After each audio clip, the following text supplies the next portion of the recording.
I was born in a small town called Yukrul in Manipur, India. I grew up in a poor family.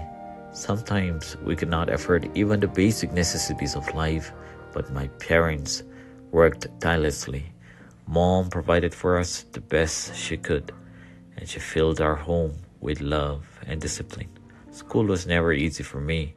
There were times when we could not pay the fees, and I had to stoop in front of my classmates while the teacher scolded us. At night, I studied under the lamp, sometimes a kerosene lamp, sometimes a bottle lamp. It was hard, but it shaped me. As I grew into my teenage years, I discovered music. I thought this was it. I believed music could be my life, but life had other lessons waiting.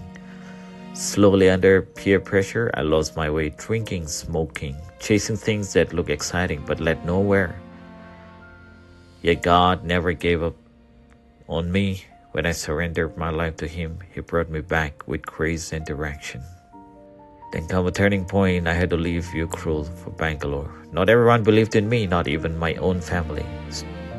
The city was overwhelming. Everything was new. Nothing was as I imagined. I began working in a small mobile shop. From there, I worked tirelessly, moving through different roles, different places. By God's grace, I eventually became part of the top management in a real estate construction company. But my heart wanted more, so I quit that prestigious job. People thought I was crazy. Maybe I was. But I followed the dream inside me and started my own interior design company. And God worked wonders. Client came, work grew.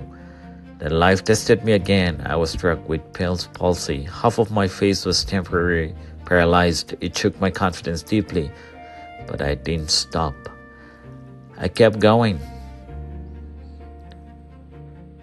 working alongside my wife, my beautiful partner in this journey. Together, we gave everything we had. Through hard work and faith, we received recognitions and awards, all by God's grace.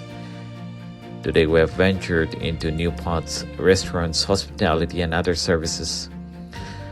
I continue sharing my story, guiding both young and old, hoping it helps someone find their way.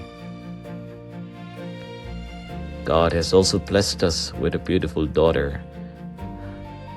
I don't know what lies ahead, but I know this: God is with me, and I will keep doing what I am called to do.